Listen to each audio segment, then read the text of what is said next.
Hello, hello.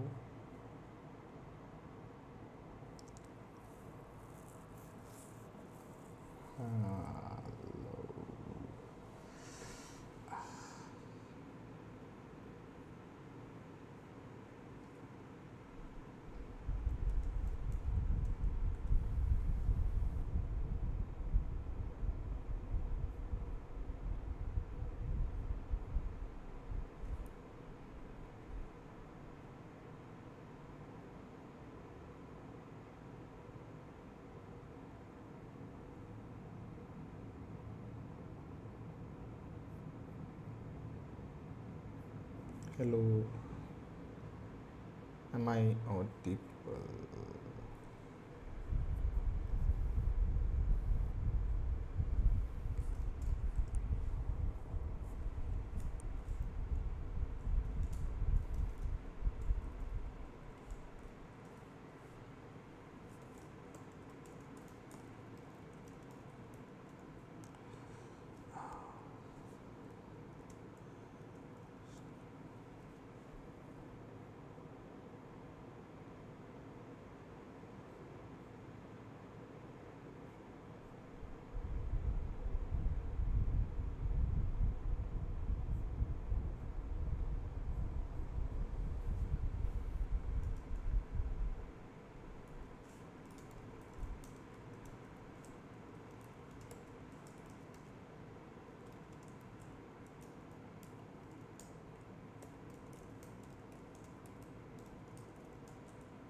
Okay. Hello, everyone. Good evening. So let's have this invariants, monovariants discussion. So I think we should actually discuss this because often when you sort of prepare for hi Pradyun. Yeah. So I think Nabanyu and Pradyun are here. So basically, hi guys. So basically, when you prepare for IOQM, most of the time you will actually you prepare things for with integer type in mind, right? I mean, but in RMO you have to write proofs. So invariants, monovariants, I think tend to be those kind of problems where you are trying to actually get proofs. You're trying to argue that something is not possible often by monovariants, or something is possible also. But essentially, let's in fact, I thought we should directly look at problems here. Okay, so let me just say a few words about what invariants and monovariants are. Often they are techniques to attack problems. So quickly, and we'll start solving the problems very soon. So let me give you a one-line summary of something. Okay, so what are invariants? Invariants are basically some quantity, some mathematical object that you some object that you construct, often mathematical. It could be in numbers often, or it could be some set. It could be some kind of a mathematical structure. It could be a polynomial, for instance. So it can be some mathematical object which does not change under some operation. Okay, so you will have in a problem, you will do some operations. Okay, at every step of the operation you associate some mathematical quantity, and when you make the step, right, if you go from one step to another, that quantity is not changing. When that happens, we say it is invariant. Okay, an example of this could be if you take an equilateral triangle, and you take the center of the equilateral triangle and you rotate the plane by 120 degrees about the center, then the equilateral triangle remains invariant. In other words, the triangle will rotate, but it will fall onto itself. It doesn't essentially change. Okay, so we'll say it remains invariant. That's one way of saying it. It could be that when you are adding, you start with the number n. Okay, start with any even number, say, or any odd number 7. I'm giving you a very basic invariant. So start with any odd number, and if you keep adding 2 to it, right, the number will always remain odd. So being odd is invariant, right? If you keep adding 9, 11, you see everything is odd. In fact, you can start with any odd number and do that. It's just because odd plus 2 is odd again, right? So it's very basic. But then you could say being odd is invariant here. I'm just trying to tell you what invariance is. So being invariant could be a property like being odd. It could be a number, okay, something that's not changing. It could be an entire drawing, like the triangle was remaining invariant. It could be a set of points in the plane. It can be anything. It's some mathematical quantity that's not changing. Okay, and we'll see how to use that in problems. The second thing is a monovariant. So a monovariant is basically something that is varying, but it's varying only in one direction. Maybe that's just called mono, in the sense that supposing as you do the operation, that quantity only increases. Okay, often it's a number, but anything for which you can put order relation, I think you can use it. So often it's the number. So supposing so you have some steps, a bunch of steps you do, step 1, step 2, step 3, so on. Okay, and and what happens is that every time you go from step 1, there is some quantity q you are calculating. In step 1 you calculate, you will get q1. In step 2 you calculate, you get q2, and step 3 you calculate q3. Then let's say these are a bunch of numbers. Then if q2 is bigger than q1 is bigger than q3 is bigger than q2 and so on, in other words it's increasing or at least non decreasing, then we'll say often increasing, strictly increasing, then we say it's a monovariant. Okay, so it's increasing in one direction. All right, and finally I wanted to give you a flavor of constructing configurations. There will be problems will say, can you construct something with some example and so on. So I wanted to give you one example of that as well. Okay, all right. So let's just, in fact, it's very abstract right now. So let's see examples, and I think they'll become clear. Let's start with simple examples, so that then we'll go to fun problems. So you guys can try it for a while. So the numbers 1, 2, 3. These are basic problems. So let me just, it's not visible. Okay, just.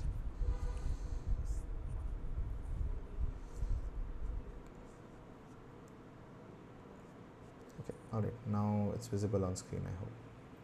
Now numbers 1, 2, 3 up to n are written in a row in that order. On each move, we can select 2 numbers and swap their position. Can this list of numbers return to its initial ordering after 2023 moves? I'll give you a few minutes to think about it. Since I have thought about it, I'm giving you a few minutes. If I have not thought about the question, I'll start thinking immediately. So what ideas do you guys have? So we should play around with the numbers for a while and come up with some ideas. First of all, is it possible? Is it not possible? How will you argue? What will you do?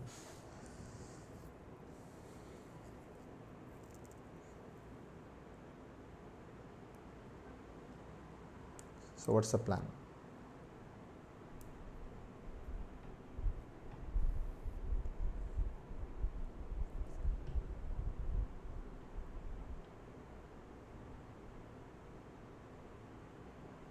Right.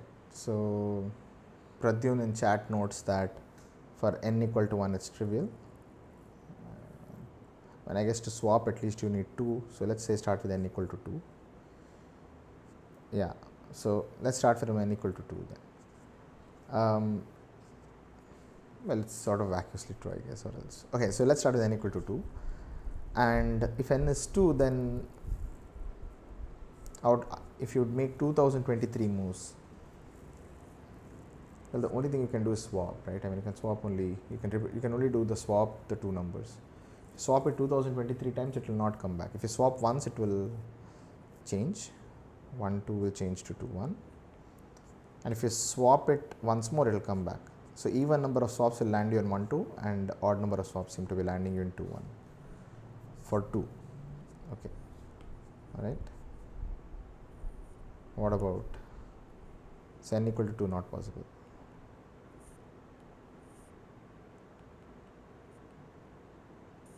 What about 3?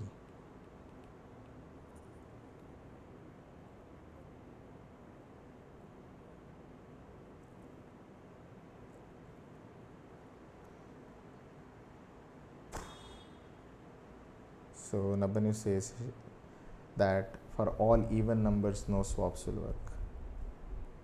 No, it's not saying that. I think, what do you mean the same 2 numbers? The question is not that no matter how you swap it, can you always out of 2023 moves bring it to the original ordering? It's saying, can anyone at all bring it back by some, I mean, you can start with 1, 2, 3 up to n, and you start making, you can start swapping numbers, you do it 2023 times. Is it possible it will come back to the initial order? The answer is yes or no, and if the answer is yes, it is possible, then you have to give an algorithm that will produce, I mean, that will give you how to come back in 2023 moves. If you say no, it's not possible, then you have to argue why. Why no matter how you swap 2023 times, you will never get back to the original. Right? So for n equal to 3, what happens?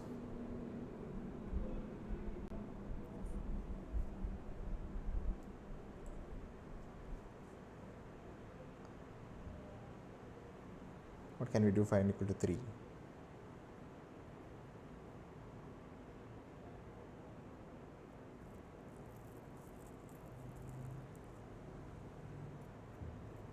What happens when you swap? So you can swap n equal to 3. For n equal to 3, you can swap. There are multiple possibilities now. It's not as simple as n equal to 2, right?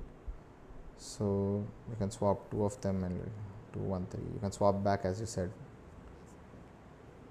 From 2, 1, 3, you can say swap 1, 3. Of course, swap back.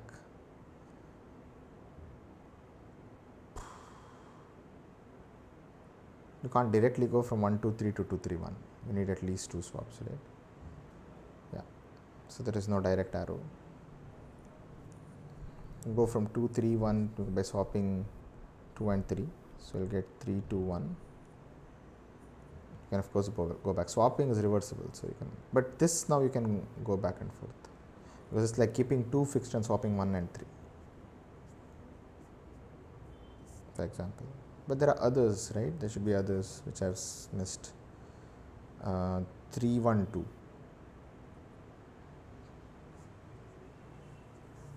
What will you do? Like there are more, right? There is obviously 3 factorial permutations. So 1, 3, 2. Where should I write 1, 3, 2 actually? 1, 3, 2.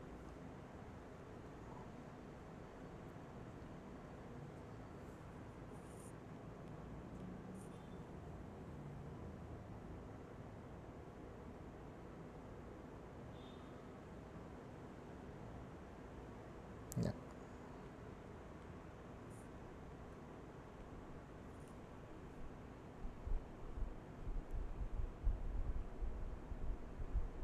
Okay, so Pradhan, can you tell me how to get back in 2023 moves? Pradhan says he can get back in 2023 moves.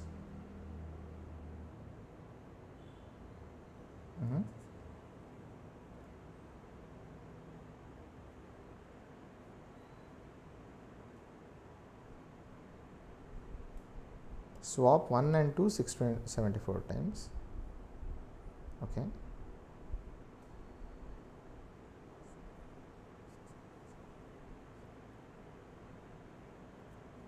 If you swap 1 and 2 674 times, you will be at 1, 2, 3, right? Swap 1 and 2 at 674 times. Right. So let's see how to do this. Okay, all right. So let's see how that works. So I think there's a suggestion in chat. So if you look at 3 numbers 1, 2, 3, you can try to swap 1 and 2 674 times.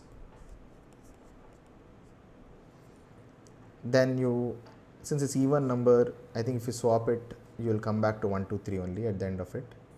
And then you similarly do swap 1, 3 674 times. That is, I mean, you'll get back to 1, 2, 3 itself, it not change, right? So I don't know how it will help actually if you do it. I don't think it works.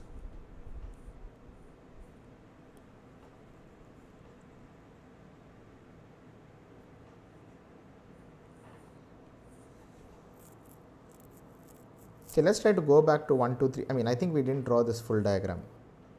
So 1 2 3 1 3 2 2 1 3 2 3 1 3 2 1 3 1 2 3 1 2 is missing.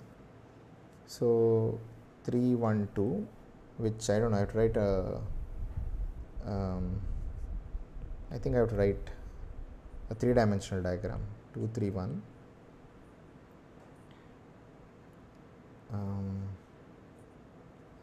2 1 3 3 2 1 1 3 2, and outside I'll write, I guess, 3 1 2. You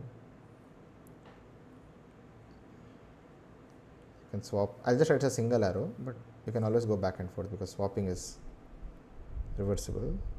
1 2 3. This is the graph, right?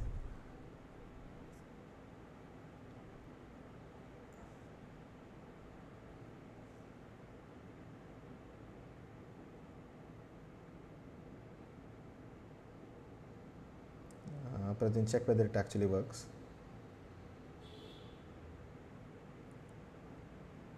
It's 2023. So final step, if you swap thrice, it will still add up to 2022, I think, because I don't know, at least the last digit is 2. 3 into 3 9 plus 3 ends with 2. So I think you are missing something. Okay, so how do we go about this now? I start with 1 2 3. I want to come back to 1 2 3. I can go along this graph. I can either go and come back. I can go and come back. I can swap 1 2 3 4, or I can go like this and come back 4, or I can go like this, still 4 steps.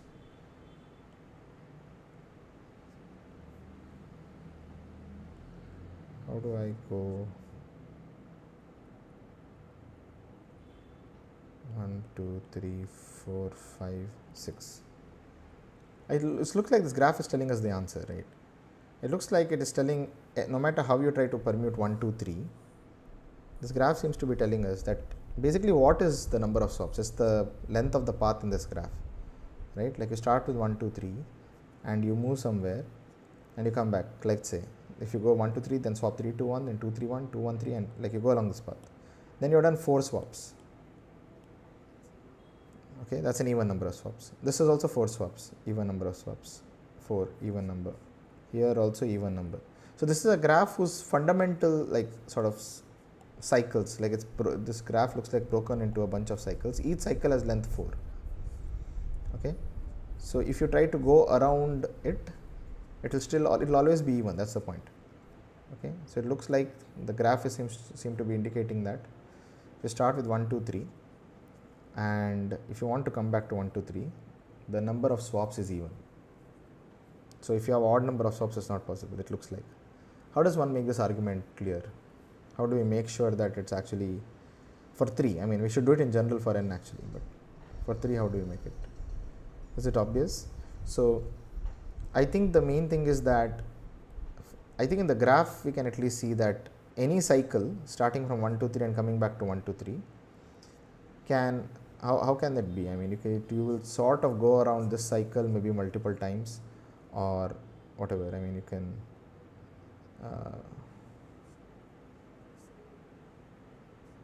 you basically, in some sense, there are 3 main cycles. I don't know how to call it. Some 3 fundamental cycles. This is like one cycle. This is some second cycle, and this is a third cycle. Okay, so the sum of these 3 cycles essentially, in some sense, any cycle that you can write is a combination of these cycles. Okay, so you can go around. It looks like, I mean, at least my proofs seem to be showing that. So you can add 2 cycles. For example, I can consider going like this as C1 plus C2. Okay, or if I go like this, we can consider it, I guess, as C1 plus C2 plus C3. So whatever is written inside, you add them up, and you can add them multiple times also. Maybe we can allow that. Like for example, if you go around like this 3 times, you cycle them 3 times, you can write 3 into C2, 3 into C1, or something like that.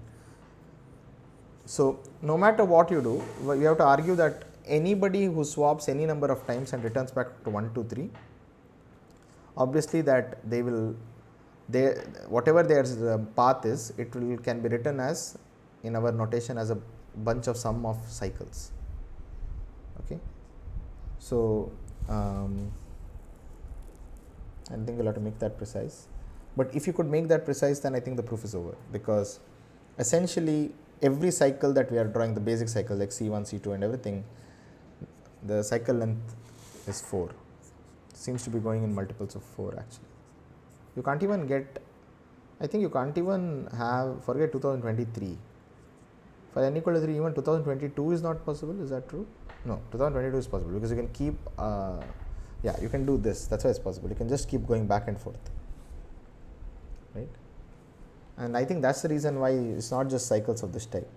You can sort of go like this and come back. Yeah, so there are cycles of length 2 also, because actually, although I didn't write it, it's there, right? You can go back and forth like this. Everything is a double arrow.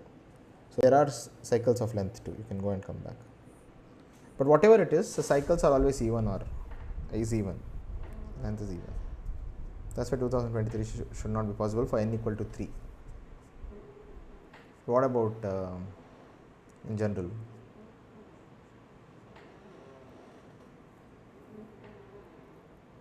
In general, how does one argue?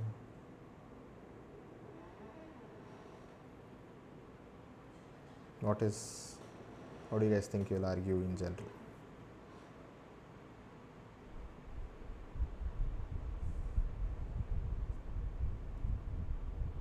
One, two, three up to n you have. Maybe it is possible for n, maybe because it is 3 this happened, right?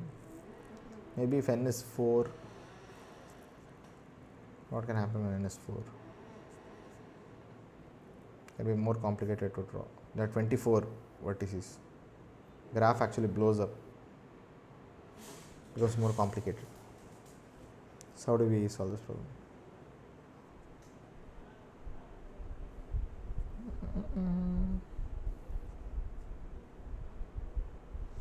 No, there must be. I just drew it as a graph, so it's not necessary you use a graph. You can do it without it if you want. Graph is just a way to think about the problem. To see some pattern, we can ignore the graph and do it in some other way. So let's try to then assume that it's not possible for any n, because for 2 also it was not possible, 3 also is not possible. It is not possible for any n. If it is possible, when we are trying to write the proof, it will show us. So how do we try to come up with a way? So let me demonstrate, since this is a string, let me demonstrate. I think one can do this maybe in a variety of ways actually. So let's see. So one of the, let me demonstrate to you an invariant.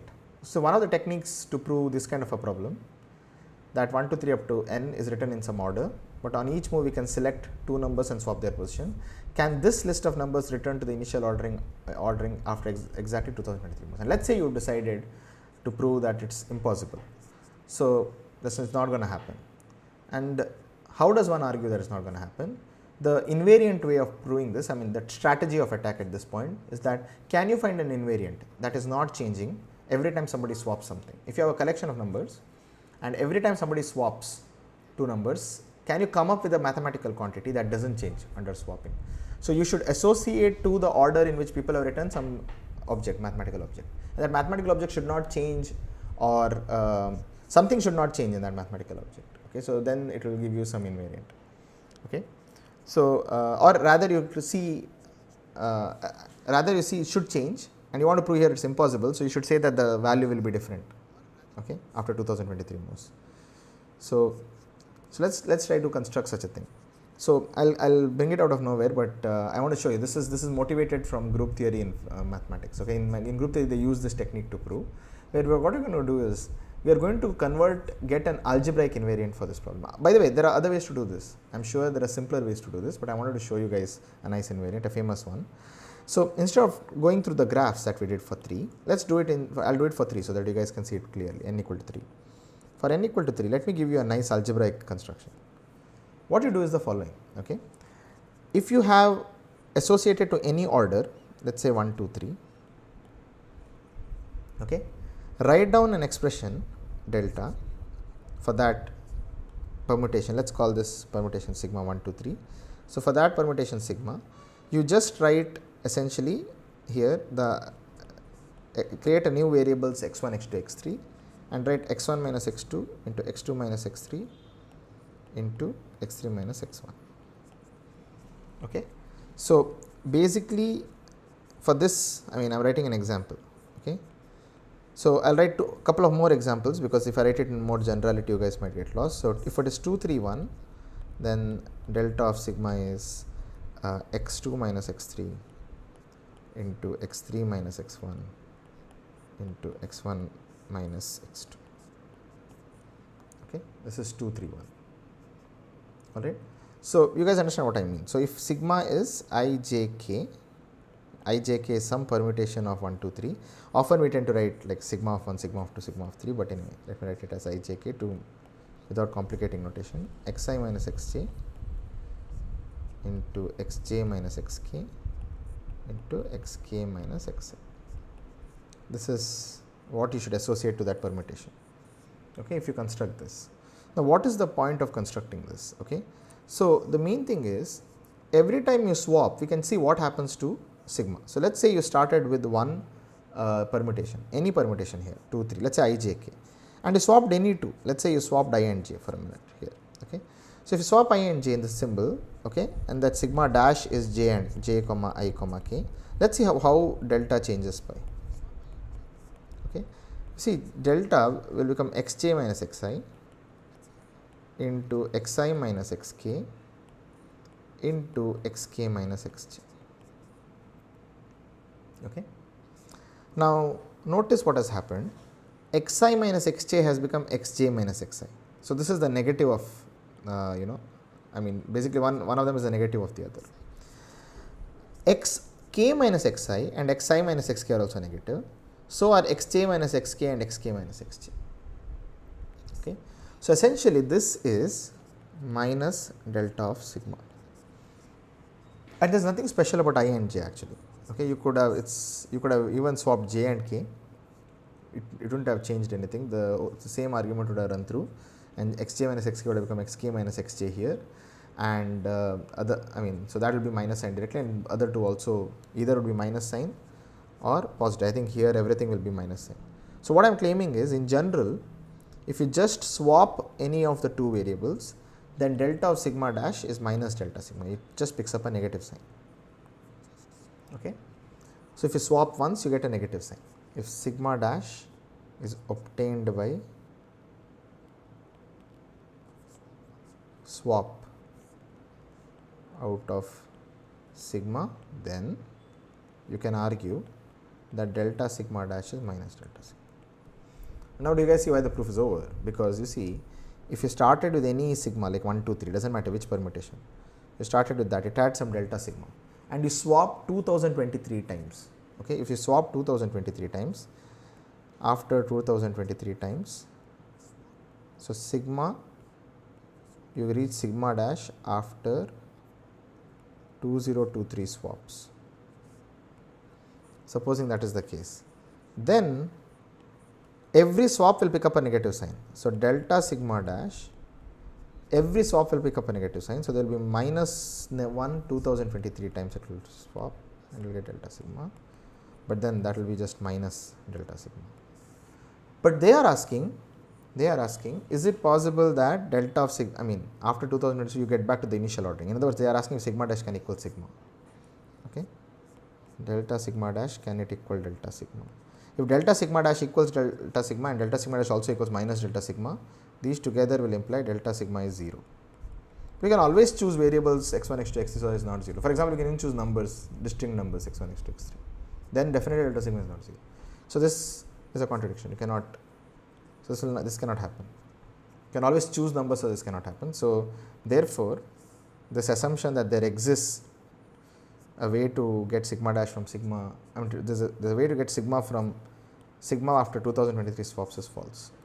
Okay. So, this argument is in fact general. You can check, so as an exercise I want you guys to try this. As As an exercise,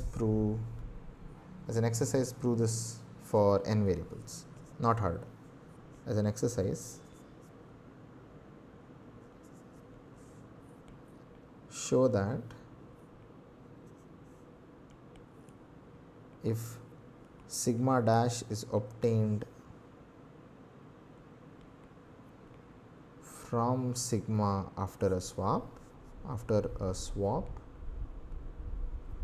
then delta sigma dash is equal to minus delta sigma for any permutations sigma dash of permutation of general 1 2 3 up to n. Okay. Now you have to be just more careful about that product. And by the way, what kind of a product should you consider here? It's not clear because from 3 you cannot tell.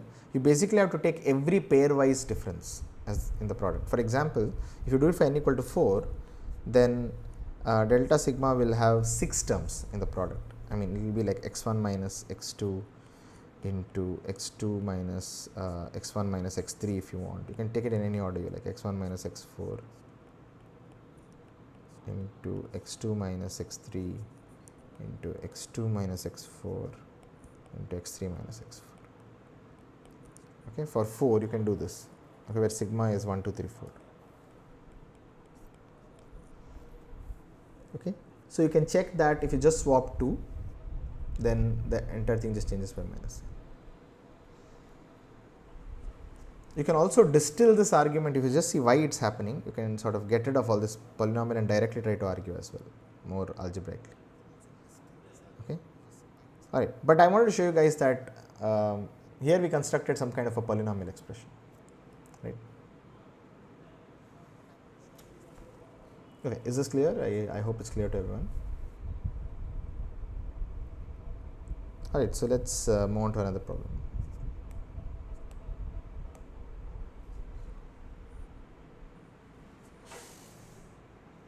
If x1, x2, x3 up to xn are plus or minus 1, such that x1, x2, x3, x4 plus x2, x3, x4, x5 dot dot dot up to something is 0, then prove 4 divides n.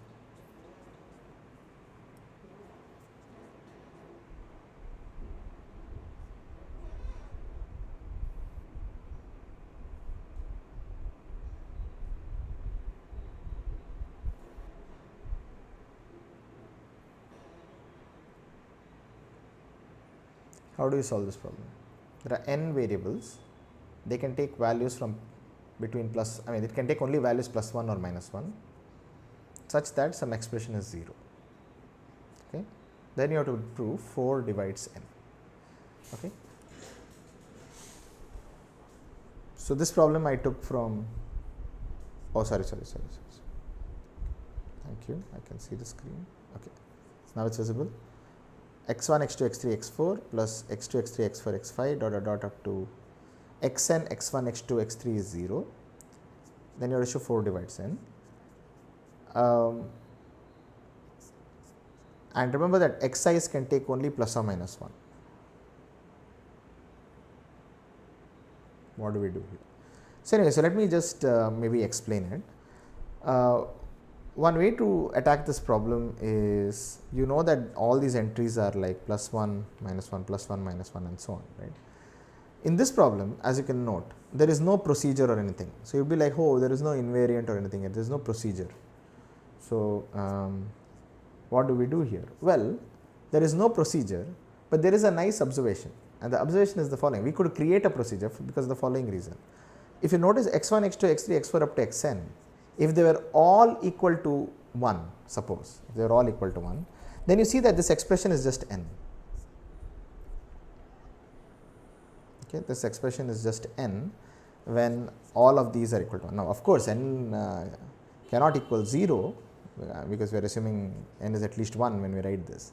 So, there is no solution to that equation. So, in other words, all of them being 1 is not allowed. Okay. But if all of them were equal to 1, certainly the left hand sum becomes n. That is one observation. The second observation is, what happens if you start out with this expression, okay, forget the equal to 0 part for a minute. If you start out with this expression and change any one of the minus 1s to plus 1, what happens? Okay, so let's see. So if you take x1, x2, x3, x4, and by the way, we can always without loss of generality always permute it so that the one that I am changing is, let's say, x1. Okay, so in how many terms, if I change x, let's say x1 was minus 1, and assuming x1 is minus 1 is no loss of generality, because you can always so this is basically a cyclically written terms, right? So you can always rearrange, cyclically permute the variable names so that whichever minus 1 you are considering is x1. Okay, so without loss of generality, say without loss of generality, let x1 be minus 1. Okay, then we want to analyze what happens to the sum when you change minus 1 to plus 1. See, in other words, there is no process, but we are creating a process to analyze what's going on. Okay, so we note the following thing. Let's call this S to be x1, x2, x3, x4, and let's collect all the terms that are affected by x1. The other term that's affected is xn, x1, x2, x3. The other term that's affected is xn minus 1, xn, x1, x2, xn minus 2, xn minus 1, xn, x1. These are the 4 terms plus additional terms. Well, the additional terms have no x1 in them. Now, if I replace x1 by minus x1, meaning from minus 1 to plus 1, if I replace, this will become essentially minus x1, basically x1 is minus 1, x2, x3, x4, right? Basically everything will just change flip sign, because I am just keeping x2, x3, x4 constant, only x1 I am changing sign, right? Because I change the sign of x1 alone, all these x1s will change sign, remaining will keep as it is. So the entire thing will change its sign, correct?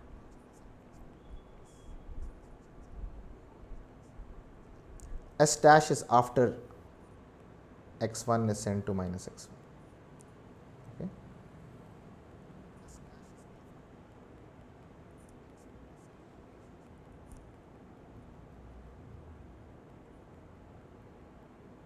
The rest of it remains the same. They don't change, they remain the same. So how much change, what is the change in the value from S dash minus S? So obviously the remaining parts remain constant, so they will get subtracted, and what will happen is when you subtract this, you will just get 2 times. Okay, so you will just get 2 times with a negative sign if you like, essentially whatever, x1, x2, x3, x4 plus okay, I think you guys, I think I'll just copy.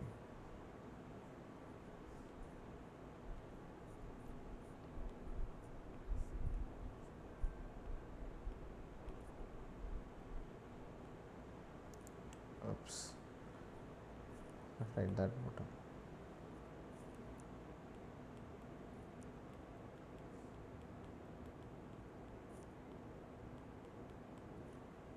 Okay. Now, what can you say about this expression? If all the xi's were plus 1 minus 1, what can you say about this expression? You note that each of them is either plus 1 or minus 1. Okay, and there are 4 terms. So if you add 4 terms, each one is plus 1 or minus 1, then one thing for sure we can say is this is even, right? You can't have an odd number.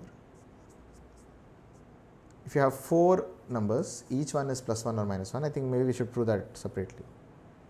Then the sum must be even. How do we argue that? Actually, that's pretty obvious looking to me.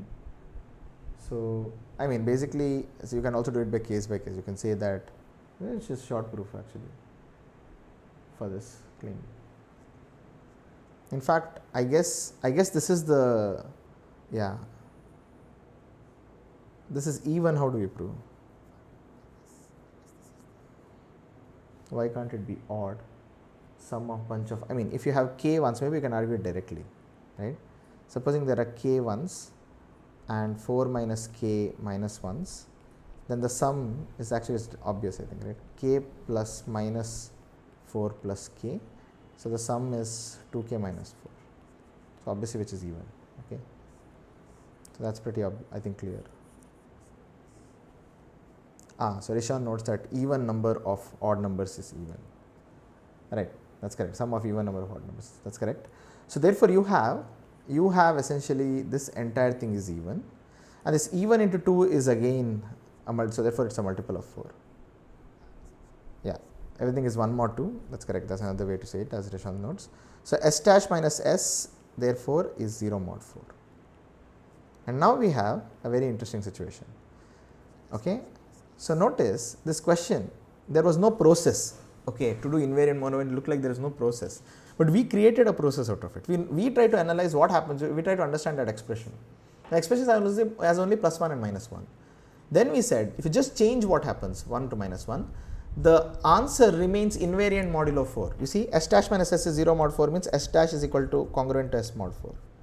So modulo 4, the remainder when divided by 4, the remainder does not change whenever you change minus 1 to plus 1. So when you start out with this expression, it is 0 mod 4. If you keep changing every minus 1 that you find, you change it to plus 1. Every time you do it, it will not change modulo 4. It will still remain 0 mod 4. Eventually, when you have changed every minus 1 to plus 1, then this expression becomes n. So therefore, n is still 0 mod 4. So therefore, 4 divides n. Right. So here is the invariant.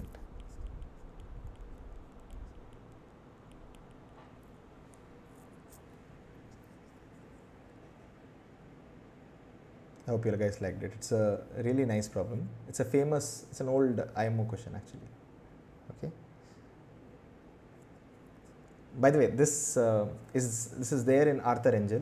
When I was a kid, I learned the proof from Arthur Engel, and it turns out that the student, there's apparently one student who wrote the solution in that IMO, and that student was given an award for this solution. It's a beautiful solution. Okay. All right. So let's move on to. So I wanted to show you like varieties of invariant problems. So this here was an invariant that for which you associate a polynomial, and we saw that when you swap you associate a minus sign. So even number of swaps doesn't change the expression, quantity remains the same. And here we saw that this problem had no invariant return in it. It looks like something prove 4 divides n. Looks like some question with some algebra and number theory, but really you could play around with the given expression. You could create your own process and then use an invariant. The fact that for your process the sum did not change modulo 4. Okay. All right. So this is a configuration problem. Let me come back to that later. So let's do monovariant and then we'll come back to the configuration problem, the RMO problem. So let's do the basic ones first. So here is a question. Some of you might have seen it already. Several positive integers are written on the blackboard. One can erase any 2 distinct integers and write their greatest common divisor and the least common multiple instead. Prove that eventually the numbers will stop changing.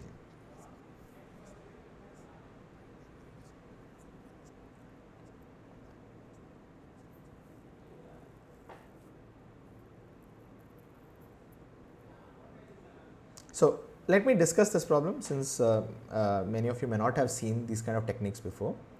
So in such kind of a problem where you say eventually something stabilizes, if you want to come up with an argument where you say something eventually stabilizes, then you want to look for a monovariant. That is, you want to say something like, there is basically a process. You have written a bunch of, on the blackboard you have written a bunch of numbers, and then you make a process. Then when you do a step, some other numbers will be written. You keep writing, you keep performing the operation. Now associated to the numbers on the blackboard, you associate a quantity. You come up with a quantity that is purely a function of things written on the board. Okay. So you can, once you give that rule, you can calculate it for the first step, and then you can calculate it for the second step, and so on. Okay. And supposing you say something like A2 is actually less than A1, and A3 is less than A2, and so on, ... And if you could argue that as long as the numbers change from one step to another, there is a strict inequality, and if the numbers are not changing, only then, after you do the step, ai is equal to ai plus 1, if and only if the numbers are not changing. If this happens, then you can try to just argue this out, that it will eventually stop changing by a generic argument by order. Okay. So if this is too abstract, let's do it in this example. Okay. Let's do this in this example. So this is, by the way, an argument due to using monovariant. Okay, so let's try to see what happens in this problem. Supposing you have written a bunch of numbers, A, B and dot dot dot. Okay, some bunch of numbers you've written. What is this procedure saying? On the blackboard this is written step 1, right? In step 2, what you do is you replace the two numbers A and B by their greatest common divisor and the least common multiple. So in other words, you replace this by GCD A comma B and LCM A comma B, and the remaining remain as it is. So you want to come up with some kind of a quantity which is a function of all these numbers on the board in such a way that when you do this replacement from A comma B to GCD plus GCD comma LCM, then you will see that whatever that quantity is only becomes larger or smaller. And one of the basic things to try is always, one of the basic monovariants to try, I am just telling you guys, the first thing to try is summation or products. You can either take the product of all the numbers, that is one basic thing to try, and or sum of all these numbers. Okay, that is just like some basic thing to try always. So if you take the product, it's not very helpful, right? Because if you take the product, that is actually an invariant, not a, I mean, because A into B, you guys know a theorem, I hope, that A into B is GCD of A comma B into LCM of A comma B. Okay. We will not use new notations. GCD of A comma B, LCM of A comma B. Okay, the product you know. So therefore, if you take the product of all the numbers, then it will remain invariant. So the sum is the better thing to try. Okay, so let's try the sum and see what happens. If you take A plus B and GCD of A comma B and LCM of A comma B, what happens? Can you say one of them is bigger than the other and some, let's see. So the way to deal with GCD LCM is often in number theory, I mean, of course, if you have prime factorization or you want to argue through prime factorization, one thing, but often you can also use the fact that GCD into LCM is the product of the numbers itself. So let GCD be, standard thing is to assume the GCD is some D, then LCM from that identity which I erased is product of the two numbers divided by GCD. Okay. So then you can ask yourself which is bigger, A plus B or D plus AB by D. Okay. So among these two, you can try to compare these two numbers and then you can ask which one is bigger. Okay. So in fact, it will become clearer. The standard trick is you just assume A is D A naught and B is D B naught, where GCD of A naught B naught is 1. It will become even easier to do. So remember, this is a very standard trick. Okay, this we do in lots of diaphane times also. Just try to replace so that you will get relatively prime numbers. Once you produce relatively prime numbers, you can sort of divide on both sides and run some arguments and so on generally. But here we just want some kind of inequality. So anyway, so D A naught, D B naught, D plus D A naught, B naught. We want to know which one is bigger, but you see D is common, so you can just cancel it. So you want to know between A0 plus B0 and 1 plus A0 B0 which one is bigger. And it looks like, it feels like the product should be bigger than the sum, right? Product plus 1. So I think this is bigger, I guess. So let's see whether it's true. If this is true, is equivalent to saying A0 B0 minus A0 minus B0 plus 1 is greater than or equal to 0, which is equivalent to saying, I think if you factorize, A0 minus 1 into B0 minus 1 is greater than or equal to 0. So as long as, is this true now finally? Yes. Yes, as long as A0 and B0 are natural numbers. Okay. I think in the problem they have written positive integers, so natural numbers. So A0, B0 are in fact greater than or equal to 1. So both of them are greater than or equal to 1. So the product is greater than or equal to 0. So therefore this is always true, which means this is always true. So which means we can conclude therefore this is less than or equal to. Further, equality holds. When does equality hold? Okay. When is equality? When does equality hold? Equality holds if equality holds in the last step here, which means A0 equal to 1 or B0 equal to 1. And if A0 equal to 1 or B0 equal to 1, remember here, then one of them is basically D. A is equal to D and B is DB naught, which means one of them divides the other. That's equivalent to saying that. So this is actually just saying one of A comma B divides another. That's the condition. And if one of A comma B divides one another, this is equivalent to saying, just another way of saying the same thing, that the GCD of A comma B and LCM of A comma B set if one of them divides the other, we know that GCD of a comma b and LCM of a comma b is just a comma b itself. The numbers don't change. Okay, so look how nice it is.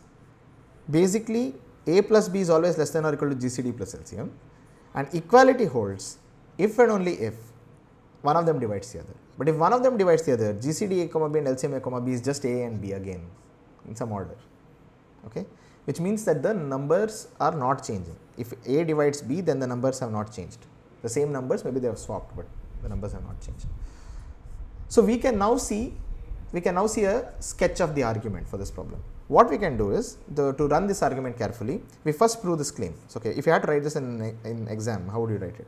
So, you break it up into steps essentially, right. So, you do this rough work, you realize what is the plan of the argument, right, and then you say the following. You say, you start by, I mean you guys can fill in the steps of the proof because we just now discussed it, but you first prove these claims, that is for any two integers a comma, any two natural numbers a comma b, a plus b is less than or equal to GCD of a comma b plus LCM of a comma b, with equality if and only if a comma b set, as a set a comma b is the set GCD a comma b LCM a comma b. We just now argued why.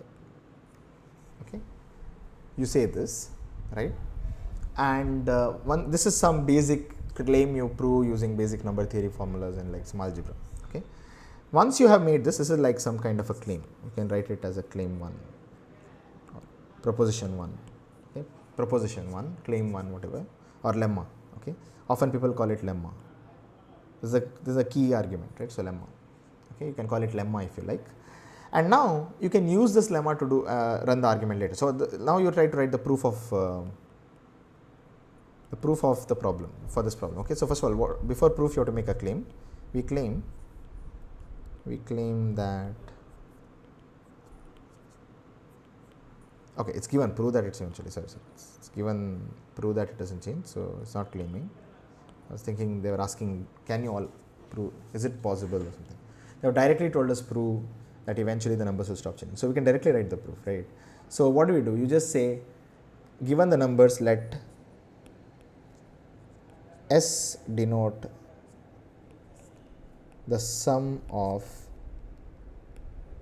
the numbers on the blackboard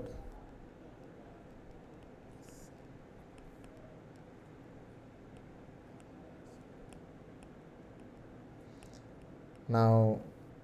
Next step, you note that in every step, let's say after one step,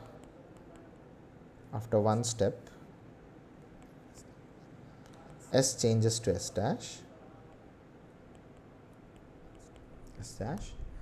then we note that, okay, now this you guys have to argue, okay, from whatever we just now discussed. We note that S dash is greater than or equal to S, that is essentially this argument from claim, from lemma. You would write it a little more, you might want to write it a little more, expand the argument a little bit here if you want, if you feel it's not clear. Then we note that S dash is greater than or equal to S from lemma, with equality if and only if numbers are not changing, numbers stop changing. Not changed. Okay. So if the numbers, and that's if and only if, that's important. In other words, if the numbers have changed, S dash is strictly greater than S. Okay. Now the thing is that every time you, okay, so we have written a bunch of positive numbers on the board, and every time you do this, how do we argue that the numbers will keep on changing actually?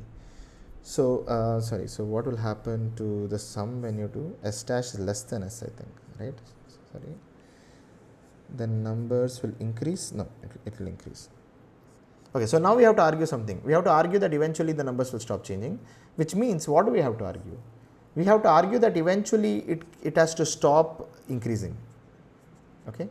Eventually it has to stop increasing, meaning we have to argue that there is an upper bound on how large the numbers can get.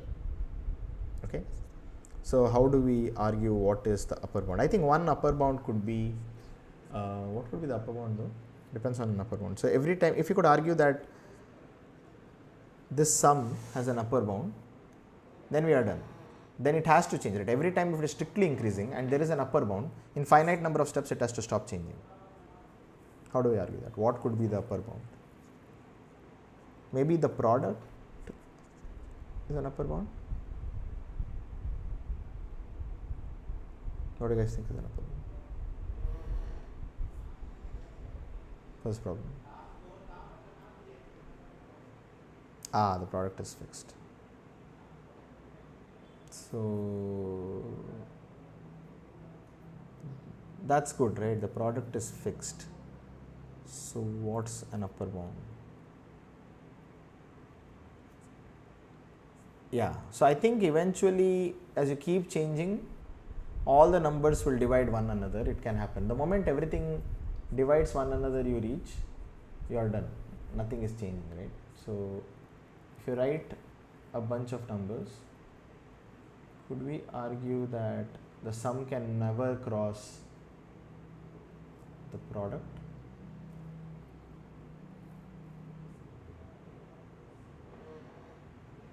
Rishan is saying the product, so the sum must be upper bounded. The product is fixed. Okay. That's correct. So I think Rishan notes in chat correctly.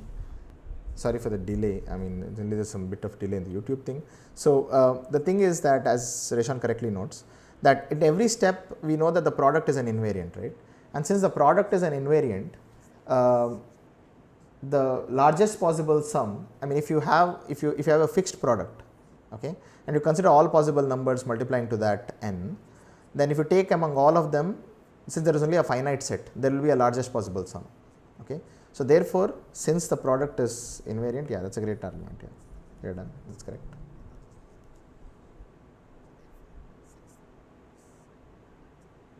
Since the product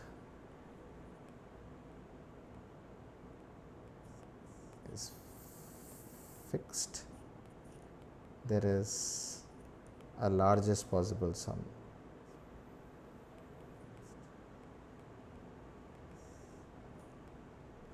And we are done.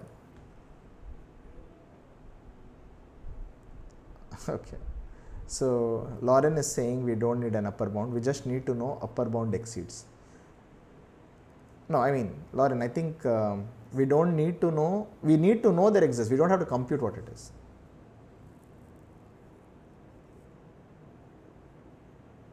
Right? So basically what is happening is that every step the numbers are increasing, okay, the sum is increasing, and we want to argue that eventually it will stop. So if you could prove that there is an upper bound for the sum, then we know that it can't keep increasing indefinitely. In finite number of steps only, I mean, in every finite number of steps, every time it will increase at least by 1, right? So it cannot increase indefinitely. So because of which, now how do we argue that there is an upper bound? That was the question. And as Rishan notes, since the product is fixed, we know that the possible sum of its factors is bounded. Okay? Because there are only finitely, I mean, because of fundamental theorem of arithmetic, there are only finitely many different ways in which we can break it into product of factors. That's right.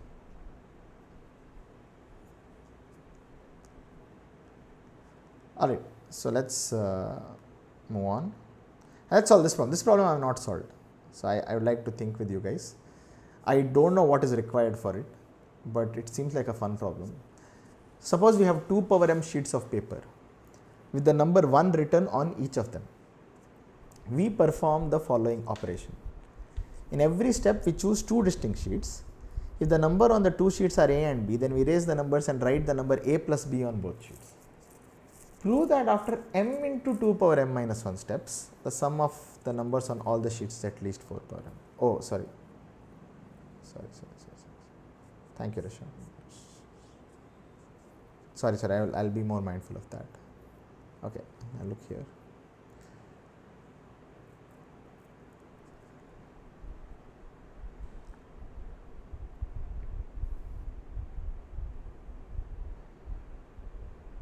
So Okay, this I have not tried actually. Okay, so we'll try it right now. So 2 power m sheets of paper with one return on each of them. Every step we choose. Oh, this is. So the sum remains the constant. No, sum doesn't remain constant. There's a plus b gets replaced by 2 times a plus b, right? If they replace it with a plus b by 2, then the sum would have remained constant, but now it's increasing.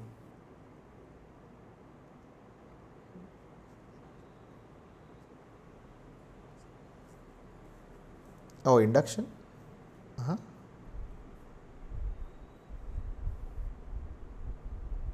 But any 2 distinct sheets you will choose. Let's do it for a small case. M equal to 1, what is it saying?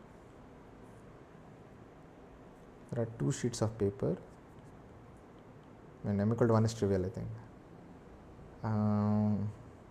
Prove that after one step, the numbers on the sheet on sum of all the numbers on all the sheets is at least 4. I mean, after one step, it's just 2 and 2. And it hits with equality 4 power m, 4 power 1. So it's not at least, it's exactly equal actually if I m equal to 1. Maybe that's why it's a boring case maybe. Okay, so let's do some non-trivial case.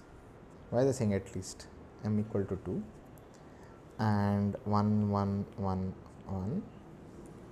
And let's say you do 2 steps. So what are the different ways you can do 2 steps? So you can do, first of all, there's no choice pretty much. It's 2, 2, 1, 1. Now you have a choice. You can either put 2, 2, then it will be 2 4s are 8, and if numbers we write a plus b on both sheets. After, prove that after m into 2 power m minus 1 step. Sorry, 2 into 2 power 1. After 4 steps.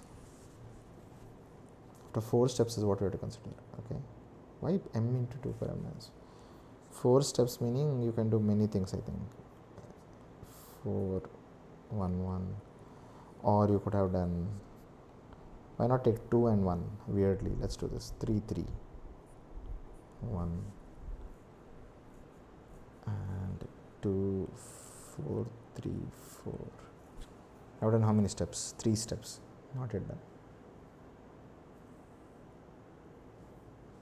Krishan is saying let's do the worst possible choice in each step. Okay. What is the worst possible choice? Is it greedy? Can you? Okay. 5, 4, 3. Worst possible means keep it as small as you want. So maybe you should keep equal. Maybe like.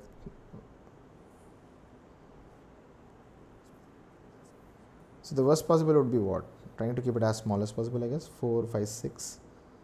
So this is like.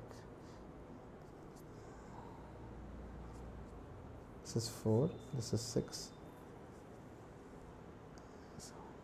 9. This is 9. But instead, if I had kept, it would have been 8. I think so.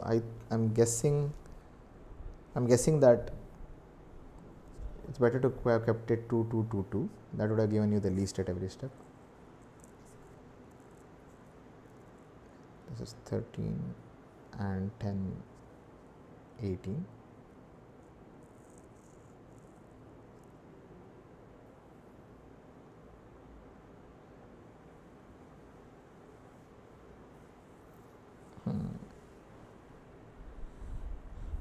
So Rishan suggests in chat that maybe the least 2 numbers you have to pick greedily every step, and that will make it. Maybe that is true actually. What happens to the sum of all the numbers on? So you want to look at the sum of all the numbers? Yeah, I think that's true actually. That should be provable. So if you take x1 less than or equal to x2 less than or equal to up to x whatever 2 power m. Actually 2 power m also doesn't matter for your argument, I think. Xn. Then what happens to the sum, right? I mean, you want to replace the smallest possible. So the sum changes to, in yours, any other sum it should be smaller I have to show. So in other words, I think it's pretty obviously true. I think 2 x1 plus x2, the remaining is as it is, xn. This according to you is less than or equal to any other xi xj 2 plus, I think that's anyway true. The least small, yeah, I think so. You're right. It's pretty clear actually. Right? It's pretty obvious. I know, yeah, it is obvious, but you have to prove every step, right? So, I mean, intuitively it's clear, right? If you pick the smallest one. I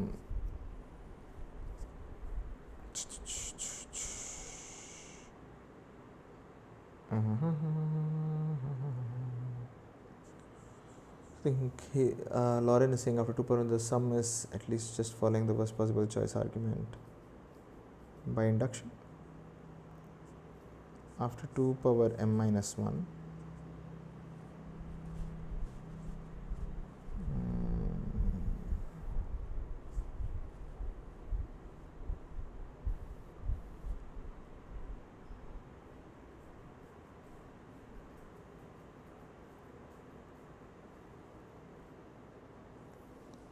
but that is locally. How do we prove after all choices it's true? No, you proved for the worst. Oh, I see. Correct. That's correct. I think you're saying how do you know the greedy algorithm is the best, I guess.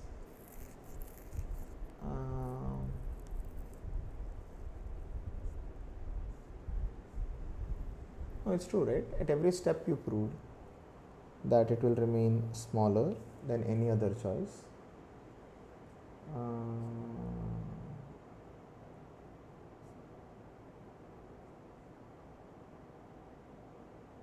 What's wrong with the argument?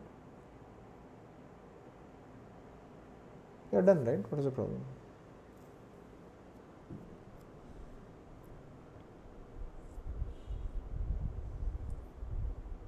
So after m into 2 per m minus 1 steps, what will happen?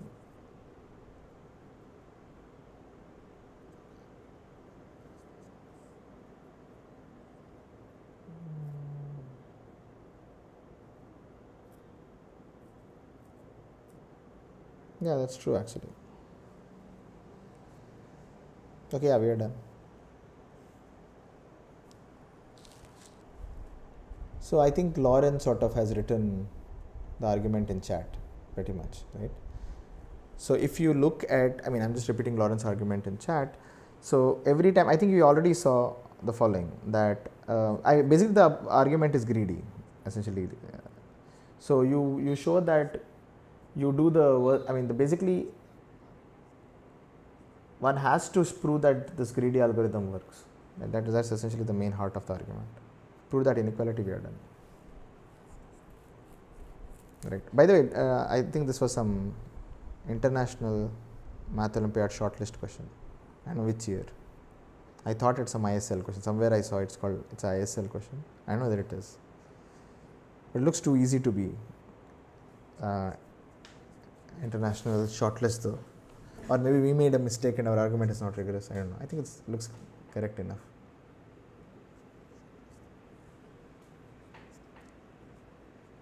Right. Okay, so let's do this question. This also I don't know how to solve. I mean, I have not thought about it, rather. If there is a convex n-gon whose vertices have integer coordinates and all sides are equal, then prove that n is even. A basic sillier exercise for this, which is you can try, is show that there is no equilateral triangle. I mean, if you take the convex n-gon to be 3, n is a 3-sided convex polygon with all sides equal, it's an equilateral triangle. So you can try to prove it for that n equal to 3 is impossible. That's like a basic, I don't know if you have seen it before. So I know that problem, but I don't know this general one actually. So my plan is to attack it using the same method. I don't know whether it's going to be possible to use it. Maybe not actually. I don't know. For n equal to 3 at least, it's well known. N equal to 3, there's a nice argument. So anyone have you guys seen this before in chat?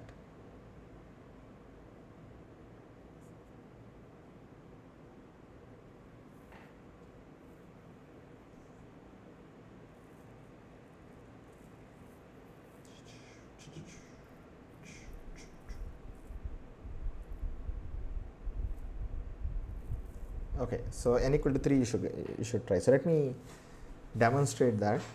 Okay, so it's truly like, you know, one of those examples where coordinate geometry formulas are nice and worth knowing. So in some sense the invariance here is the following, that natural numbers, integers, are invariant under multiplication and addition, right? So the basic idea is the following: if there was an equilateral triangle,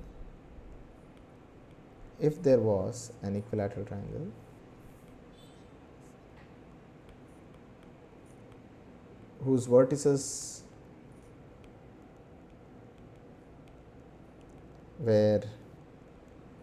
had integer coordinates,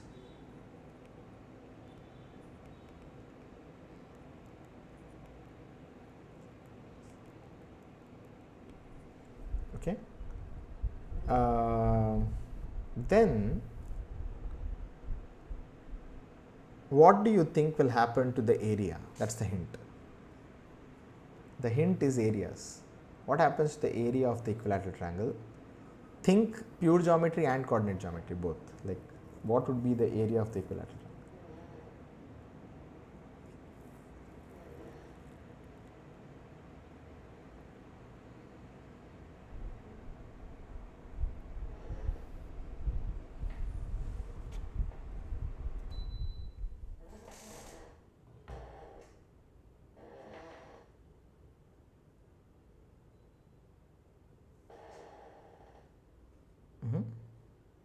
So if you, okay, so I think, let me demonstrate what's happening.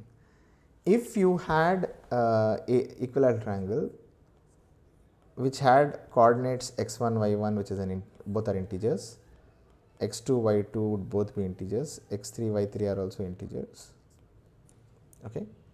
Then notice, first thing, the area of the triangle is the determinant, right? x1, y1, 1, x2, y2, 1, x3, y3, 1.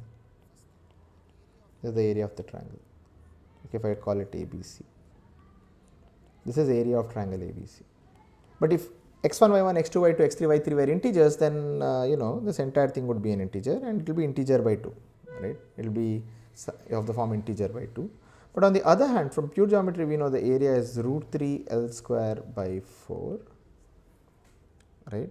Or 3 root 3 L square by 4, whatever. What is it? It's, I forget now. It's half, I think root 3 L square by 4, right? I hope it's correct. So now you will get essentially, what is L square? What is that? L square is an integer. x1 minus x3 square plus y1 minus y3 square is L square, okay. And x1, x3, y1, y3 are integers, so squares are integers, sum is integer. So L square is an integer. So this is an integer into irrational number.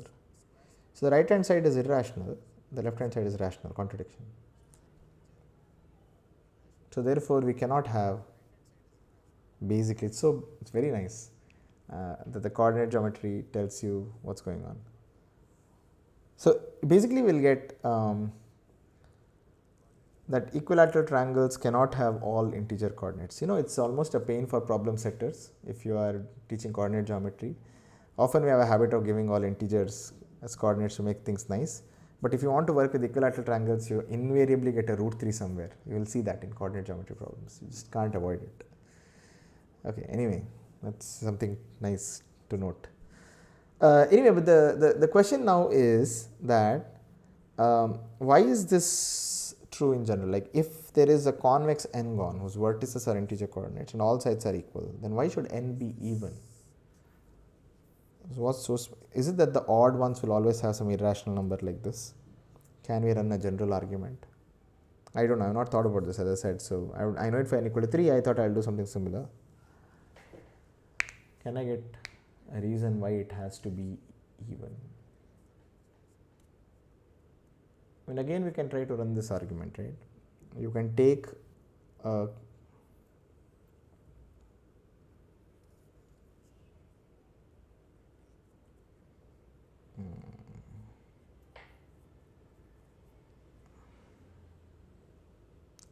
Rishan asks, does one arrive at it just by considering known formulas, or else how would you motivate the case?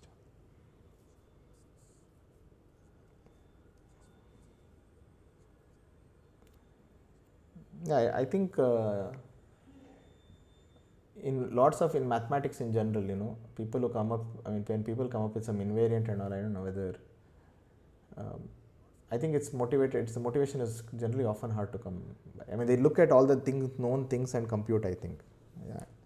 Because you have to find a quantity that is not changing, or you have to find a quantity that remains invariant. Right? You have to look for it. It's not, I guess it's not always immediate. The only things you know rather are natural things associated with the triangular lengths, areas and so on. So you try all of them, I guess. I guess that's basically it. You should basically trial and error essentially to figure out what could be the invariant.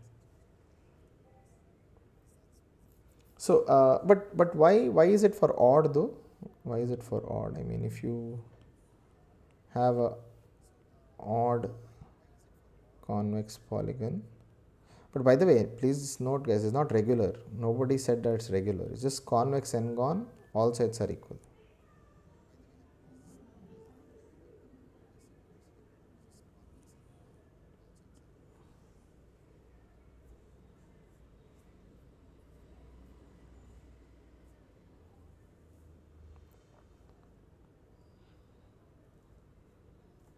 I think it's too weak, no? It's like all sides are equal means what? Like you just, once you cross n is 4 or higher, sides are equal doesn't mean it's regular, right? I mean, you can have angles different and still have all four sides, I mean all n sides equal.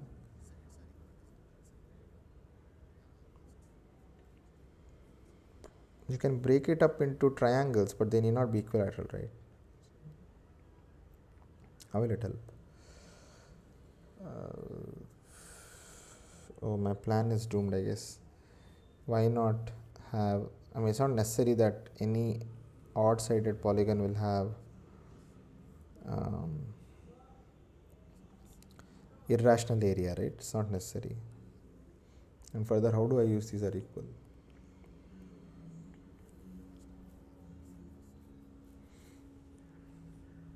I get a bunch of conditions: x1, y1, x2, y2, x3, y3,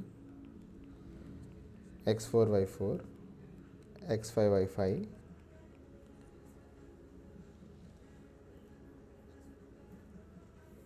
The fact that they are all equal, the lengths are all equal, gives you a bunch of equations. x1 minus x2 square plus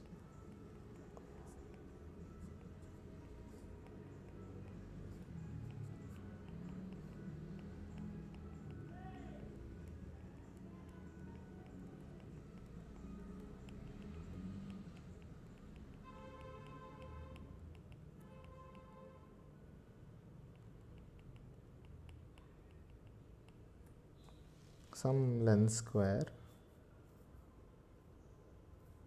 and okay, and they're all integers, fine. So this L square is some integer. What can go wrong with phi? I think some parity argument we have to run now, right?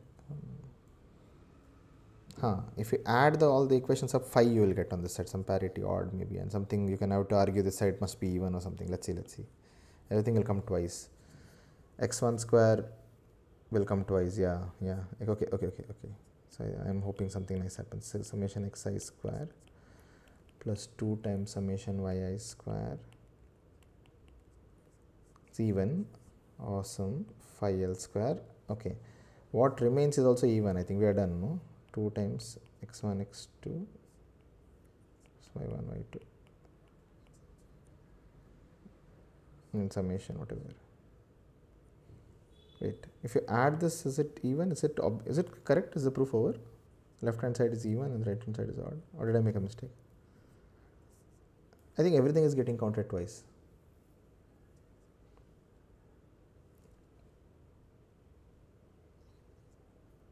Nice. Okay. Oh, correct, Rishan. You're right. He's right. Rishan is right. How do you conclude? I thought 5 is odd. L could be even. Not nice. Not at all nice. What if L is even? Wait. Good point. Oh God. Okay. Why L could be even? You're right. You have to argue.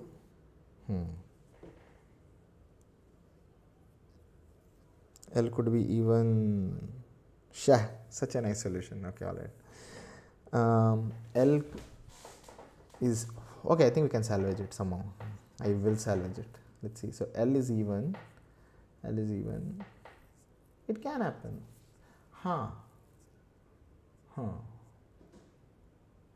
If L is even, do I just divide by L and divide by 2 until it becomes odd or something? Like run the argument for a smaller, like a scaled down version of the polygon. No, but for that, all the xi, yi must be even.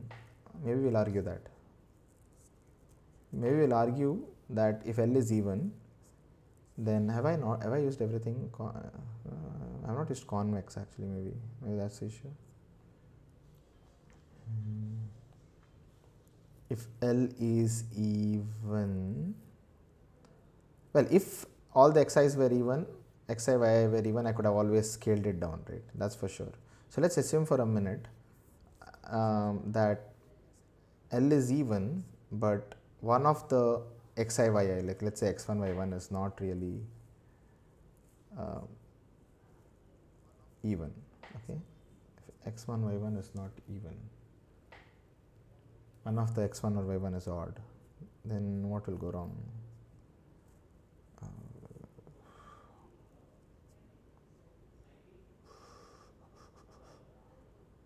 X1, y1, one of them is odd. Sum of squares is an even number. Oh, can I use that? Some number theory, sum of squares is even. By the way, L square, nobody said the length of the side is an integer, no? See, L square is even, but length of the side could even be anything, right? So L square can be odd. L square is odd, we are done. L square is even. L square need not be a multiple of 4 also actually. What if L square is a multiple of 2? Now that is possible. Yeah, that's possible. That's if x1 minus x2 and y1 minus y2 are both odd. Then it can happen that L square is like 2 mod 4, right?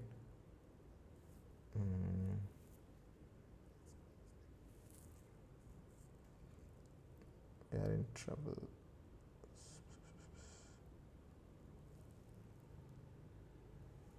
What can we do? I think we have to. We have to break it up into cases now. What if L square is like 2 mod 4 or something? I mean, I'm doing mod 4 because I know sum of squares and stuff for mod 4. But if L square could be 2 mod 4 or L square is 0 mod 4. If L square is 2 mod 4, then I'm wondering whether I need x1 minus x2, because x1 minus x2 only we care about. We can always, I mean, if there is a solution to this equation, if there is a solution to this problem, I can always translate this to origin or something, right? Will it affect the argument? It won't. When you translate, the side lengths won't change. And if all the coordinates x1, y1 were integers, when you translate it, you shifted it by integer coordinates, it will remain integer. So therefore, throughout you'll have integer coordinates. So therefore, you can I'm guessing you can pretend you only care about the difference x1 minus x2, x2 minus x3 and so on. So you could say it's something like a1 square plus b1 square is L square, a2 square plus b2 square. I'm trying to make it simple. I'll worry because that way I'll get a nice constraint. I can use it somehow. I'm hoping actually. I hope I can. It's nothing new. It's the same thing. But now you have a1 plus a2 up to a5 is 0, b1 plus b2 b5 is 0. It looks simpler, but anyway, it's not changing anything much. So the thing is L square can be 1, you're right. So then this each of them can be 2 mod 4, or each of them could be 0 mod 4. Now if each of them is 2 mod 4, 100% we know then a1 and b1 themselves must be odd, a2 and b2 must be odd. So you get a bunch of all ai's are odd and all bi's are odd. But if all ai's are odd, then the sum are right done, right? Odd into odd number, if of odd numbers, if you add, it can't be 0. So certainly 2 mod 4 is impossible. Nice. Is it correct? I tried randomly and it worked. I'm a little suspicious. It's impossible. Is that correct? Do you guys agree with my argument? If you take the sum of two squares is an even number, I mean it's 2 mod 4, sum of two squares of integers. You take two integers, you square them and you add. It's 2 mod 4. Suppose that is the case, then each one a1 and b1 are odd. Similarly, a2 and b2 are odd, all the way up to a5 and b5 are odd, right? So therefore you have odd numbers here and odd numbers here. All the 10 numbers are odd. So which means sum of odd numbers can't be 0. Okay, I think it's correct. Alright, what if a1, b1, a2, b2 and all I mean a1 square plus b1 square is 0 mod 4, then all the 10 numbers from a1 to a5 and b1 to b5 must be even, and if they are even, I can always divide by 2 and make it into a smaller problem, right? So we can always assume that there is no common factor, because if there was, we could have removed. So that's the argument. So we don't have to worry about this case at all, because we can divide by 2 throughout. If not, it can be 2 mod 4, in which case you see there's a contradiction. So therefore we argue L square cannot be 2 mod 4 or 0 mod 4. So L square must be an odd number. Okay. Now once L square is an odd number, phi into L square is an odd number, but that's a contradiction because right hand side is odd but left hand side is even. Okay, I don't know, is this argument okay? You guys should tell me. This argument seems okay.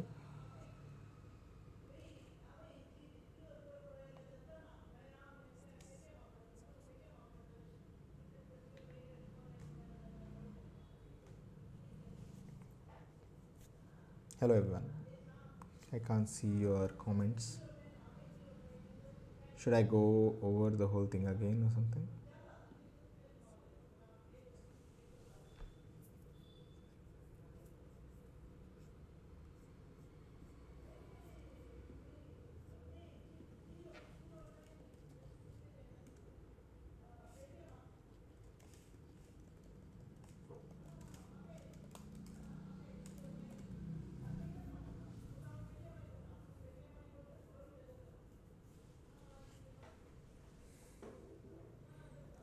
Any questions?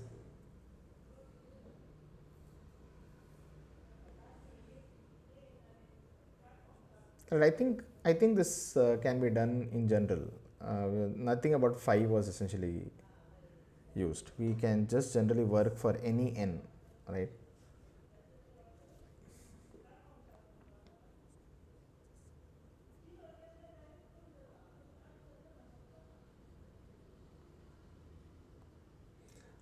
Okay, alright, so you guys should try the amazing exercise and you should let me know what is the answer, okay? So you can type it in the chat later, like in the once it's uploaded if you want, if you solve it later. This looks more fun. It is saying further, if I put the condition that the convex n-gon is a regular n-gon, meaning it's not just that the sides are equal, but the the interior angles are also equal, if I put that extra condition, then it's not that n is even n is definitely even, but it's more, n has to be 4. It can't be any other even number, meaning only for a square essentially you can have coordinates you can have integer. The only regular polygon of 4 sides can have integer coordinates. Okay, any other regular polygon can't have integer coordinates. That's what this is saying. It's amazing. Okay, so try it and let me know.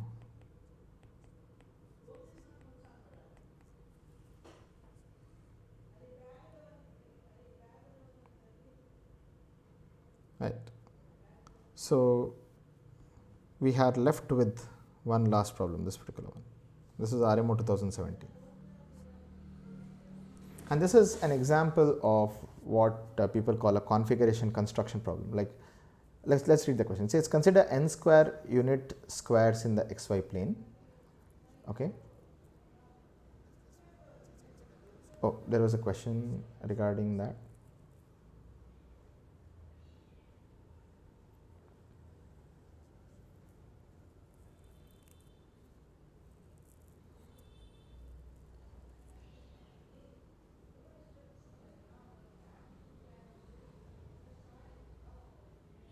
Oh, thanks, Rishan. I'm amazed I found it also actually. I'll bumble around and not find easy arguments. I'll take 1 hour and all sometimes, but sometimes by luck I'll find it very quickly. Okay, so but let's come back to this question. So this question I did solve, it was very easy. So I'll give you guys a bit of time to think and you can tell me what to do. So let's try to understand the question.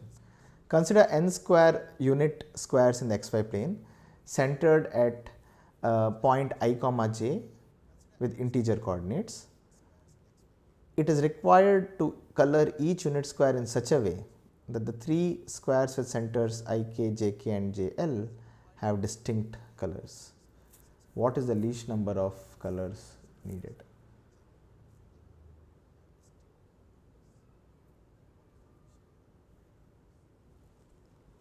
So let's do it for n equal to 3 or something.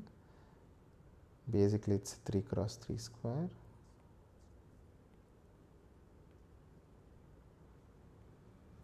Right. And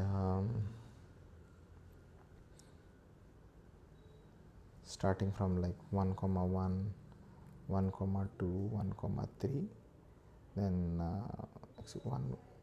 x is equal to 1, no, this is 2 comma 1.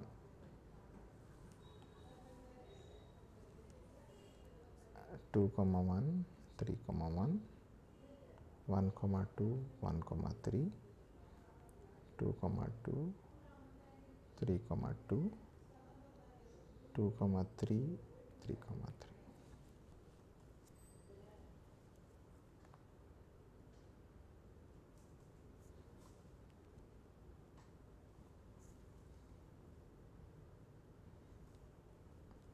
Okay, so what is this saying? What are these numbers? I think a little bit of time you just, I think this question, just reading it for some people can be scary. You are not used to this all less than. It's simply saying I is taking values from between 1 and n, all possible values. J is taking all possible values between 1 and n to make it into a square. And whenever people say things like 1 less than or equal to I less than j less than or equal to n, just fancy way of saying choose 2 distinct numbers from 1 to n. Just replace this small thing by choose 2 distinct numbers from 1 to n and choose 2 distinct numbers from 1 to n, and basically then they are talking about some condition. Now what is, when you look at this, what is this condition saying really? Notice that here k is constant and among these two j is constant. Okay, so essentially what they are saying is that if you look at some j comma k, things common is common with j comma k. Okay, so j comma k, let's say you is a point somewhere. Okay, now notice I comma k, I is given to be strictly less than j. Okay, so essentially I comma k is here like this. Basically the y coordinate is the same, so it's on that line only, but to the left of it. So to the left of j comma k you will have I comma k. What about the second fellow, j comma l? Right, this j comma l fellow is like j is same constant, However, notice that L is bigger than K, so it's above. So L comma K is above J comma K, but along on the same line. Okay, so it's like this. Okay, now what they are saying is that whenever you have a configuration of this type anywhere, okay, those three must have distinct colors. So if you pick any 3 points like that, you pick 3 points like this, it need not be equidistant, by the way, it can be something like this, or it can be something like this, whatever. Okay, so they should have, those 3 colors must be distinct. So now what does that mean? So notice that if 3 comma 1 you color it by some color, clearly you can pick 3 2 3 1 2 1, right? They should be of different colors already, correct? So you want this to be of different colors, right? You can play around with it and see what happens. Then you can notice what can you do. Again 3 3 3 1 and 1 1 can be of different colors, but you want to know what is the least number of colors needed. Okay, so you want to save as many colors as possible. So you might think, oh, maybe I'll put blue here again. That's not a good idea, because you see the point is now, if this is blue, what will happen when you take 3 3 3 2 2 2? Then 2 things will be of the same color. So you realize that that argument shows you that you cannot have 2 things of the same color here on the same row. If you take a column and if you have 2 points which have the same color, then immediately I can pick these 2 and 1 on the left like this. Okay, and then these 3 will not have distinct colors. So you don't, at least the rightmost one, if you start with the rightmost one, you don't want to, outermost such line if you take, you don't want to basically color 2, you cannot color any 2, you can't have 2 equal colors on this row, and similarly on the column, it's the same argument. So you need to have distinct colors here. So for example, these colors must all be different.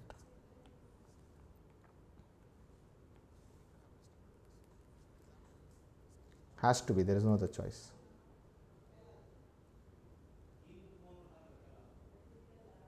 Okay. So the question now is, is this enough, or do we need more colors, or can I just make do with only these? Yeah, so I think the answer is 2n minus 1, yes. So if we could color using only these 5 colors, the remaining 4 also with satisfying that property, then we are sort of done, right? So I was trying this problem just 5 minutes before starting the stream actually, and I got it within 5 minutes. So I think it's not too hard. You guys also can guess how you'll color. I just did for 3, and in general the same logic was working. So certainly you need 5 colors at least. If you could prove that you can now finish off with 5, then you're done. 5 is the minimum, right? So what is the next best thing to do here? So I just repeated this process 1 2 3 4 5. Then here also I went along that direction. I just went in increasing order 1 2 3 4 and 1 2 3, and that just worked actually. I don't know. So 1 2 3 4 5. Notice 1 2 3 4 has to be, because the way I have written it is I'm writing it in increasing order, right? Like this one is 1 2 3 4 and this is 1 2 3. And if you start with any other thing, it's a sub of this calculation. Like notice 2 3 4 5, 2 3 4. It's always consecutive. The numbering is like that. Okay. Somehow it worked actually. I'm actually quite amazed that it works. Like I really did it just to make this consecutive, these 3, but that made this also consecutive, which is amazing. Notice. You guys, I hope you guys understand what I'm saying. Like I just tried 1 2 3 4 5. Then I tried to follow this pattern and made 1 2 3 4 1 2 3 and over. The fill was over. But somehow that automatically made any other path continuous. See, 2 3 4 is also continuous. 2 3 4 5 is continuous. 3 4 5 is continuous. Sorry, 3 4 5 is continuous. I don't know, it's really cool. Now you can sort of fill that as a general pattern also. I think it was working when I tried higher numbers also. So you can write it in generality if you like for n. You can try to write it for n in general, like 1 2 3 4 up to n plus 1 all the way up to 2n minus 1. And then you know the pattern, right? Like n minus 1, you write n dot dot dot up to n to n minus 2 and so on. Okay, 1 2 3 dot dot dot all the way up to n. So you can write this, but the fact that it has this cool property, I'm amazed. I don't know. Just we filled it this way, but I think any path which allows that thing, that this kind of a thing will have continuous numbers. Okay, I'm just impressed by it. I don't know why, because I guessed by random and it. Okay, but it works for the RMO question. Don't worry, guys. We are done. The problem is solved. You just show this configuration and show this. Any L-shaped picture here will, if you could show that it has consecutive, it's always consecutive. Obviously, they are all distinct. So we are done.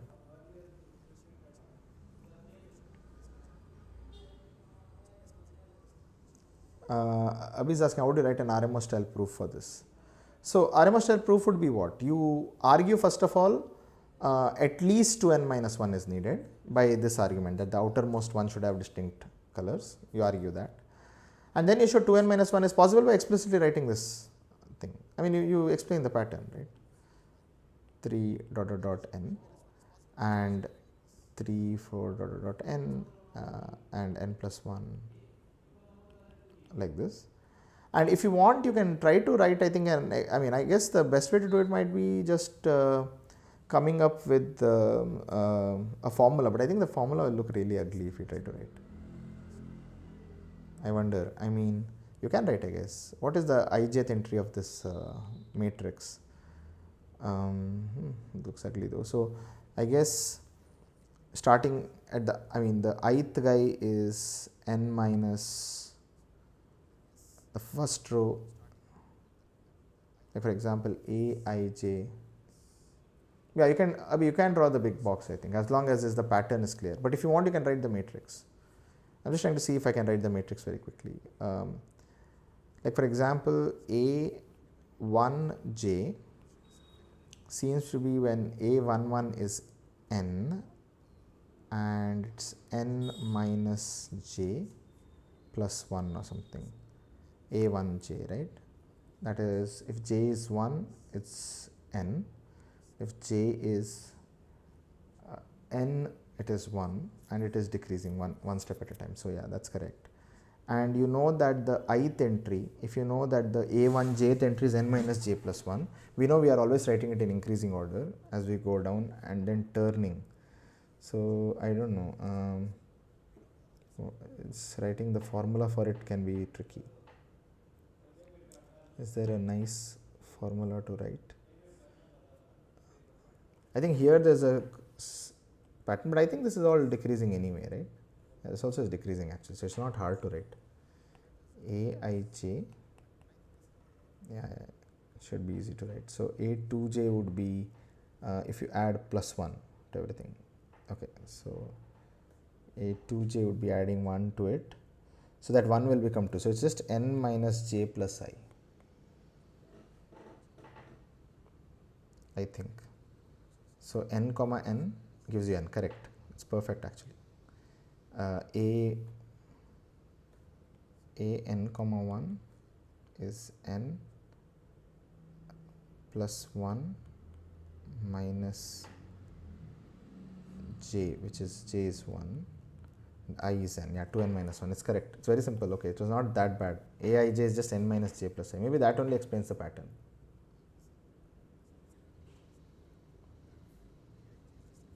Yeah, even n minus j plus I is not that bad. I mean, it's just n minus I minus j if you like, or j minus I, or whatever, n minus j plus I, whatever. You don't have to write it in some weird form. So if you want, you can write the matrix, Abhi. That's, you can do that. And then you have to argue what happens when you start from any particular row, go all the way up to, you notice that as you start from I is equal to 1 and j is equal to, fix any j, meaning pick any column, and you put I equal to 1. As you keep increasing I equal to 1, 2, 3, 4 all the way up until you hit j, and then you fix j and you go backwards. You try to argue that this is varying over 3, 4 and will keep increasing by 1 unit. Then once you have a formula, you guys can argue, right, carefully. You can say that every time you increase I, then n minus j plus I increases by 1. So that's why they are all consecutive numbers. They're just increasing 3, 4, 5, whatever. I mean, starting from j will be j plus 1, j plus 2, and so on. And then at one point when j is equal to j, I equal to j, then just hit n. And then as you are decreasing, this will, j goes to j minus 1. So minus of minus will increase by 1. And so it will keep increasing by 1 again. So hit n and then n plus 1, n plus 2, and so on.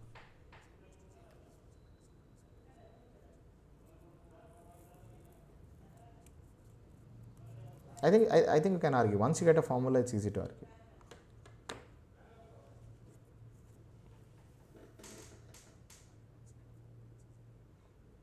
I think Rishan has written it in a different way and argued it.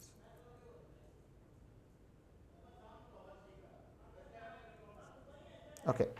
All right. So I think this is a construction problem. So I wanted to show you guys variety of doing problems. So basically I think we sort of have done all of it now. So I wanted to show you guys invariants, and these are invariant problems, just summarizing the end of it. So here is a problem in which the parity was sort of just alternating. So we had to argue by the fact that if you went around and came back to the same configuration, then the parity, some associated polynomial associated to that parity, that remains invariant, but it didn't. It changes by a sign. So that was the way we argued. In the second problem, we looked at x1 up to x3 up to xn can take value from plus minus 1, you have to prove 4 divides n. Here we created a process and saw how it changes, and then we used an invariant. That when you do a process, the sum that we are looking at, that remained invariant modulo 4, right? In this problem, we had to construct. We saw that we had to show what is the least possible number. We tried to achieve, we have tried to argue that some number like 2n minus 1 here minimum is required, first of all, and then we gave a explicit configuration that achieved it. That's the way one does more construction based problems. The next was monovariant. So this we saw that we wanted to, this is a typical kind of a problem where you want to say eventually something becomes constant, and in these kind of arguments you try to come up with a quantity that is increasing or decreasing. Okay. Here what happened was we looked at the sum of all the numbers, and we showed that when you replace any two numbers by their GCD and LCM, the sum will only increase. Then we argued that the sum must have a upper bound because the product was invariant in this problem. Okay, so that was the summary, and this was apparently I am a shortlist question, but maybe one of the easier ones or maybe one of the older ones. Okay, so in this problem we saw that you are replacing a b by a plus b, and you had to prove that in certain number of steps the sum of the values will be something. In this particular problem, we just noted what happens at every step. Okay, the main point was the greedy algorithm works is what you have to argue. That anybody did any other replacement, so you can basically try to choose those two numbers which will increase the value to, among all possible increases will be the minimum increase. Okay, so you just greedily try to do at every step minimum increase. Anybody else will only go larger. So therefore, and then you compute what is the minimum value for your increase after m into 2 power m minus 1 step. You can argue it's at least 4 power m. Okay, so that was the argument. You will hit 4 power m for your minimum value. For anybody else, will only go larger essentially. Okay, so this was also actually pretty easy, and this was a very nice, beautiful problem. I don't know, maybe because I got it just now, I am excited about it.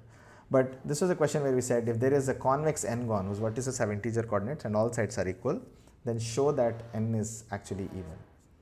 Okay, so here somehow we wrote down just the conditions that what it means to say all the sides are equal, and we summed it and we saw that it almost worked until Rishan noted that L square can be even. It looks like the argument is, for people who joined late, this side it looks like everything has a 2 when you add the equations up, so it looks like an even number, which this side is an even number. And it looks like this side is odd because there's a 5 into L square, but as Rishan noted, L square itself could be even, and we had to work a little harder to see what happens in that case. Okay, so and it turned out that we argued L square is equal to 2 mod 4 is impossible, and L square equal to 0 mod 4 we can always reduce the problem to a smaller problem by dividing by 2 everywhere. So until we don't have L square equal to 0 mod 4 is not possible. Okay, so we got a nice thing, but you guys have to actually argue this one. Oh, hi Adi. Yeah, sorry, the session is over. I think I should announce better from now on. I thought I will do some very basic invariants and monovariant session, Adi. I think most of it you would know. I want to do a harder session next time. I want to give a problem set. I think some of you had asked why not upload a problem set. I'll upload it and then you guys can try it and comment. I can also try it and you guys can help me with the problems. Yeah. So, alright. So, see you guys. I have nothing more, but I think we should do more of these combi type problems. I think all other things people practice a lot, but this combi problems, I guess, at least if you're my students, then I've not taught you too much. So maybe we should do more sessions of combi, few more sessions. So let's see. Okay. All right. So see you all. Oh, hi Vishwanathan. Okay, everybody is joining late. Okay. So sad the session is over. More combi. Yes, we'll do combi. Okay, all right. So see you all. Let's see you on Tuesday. I'll bring more combi problems. Okay. Bye.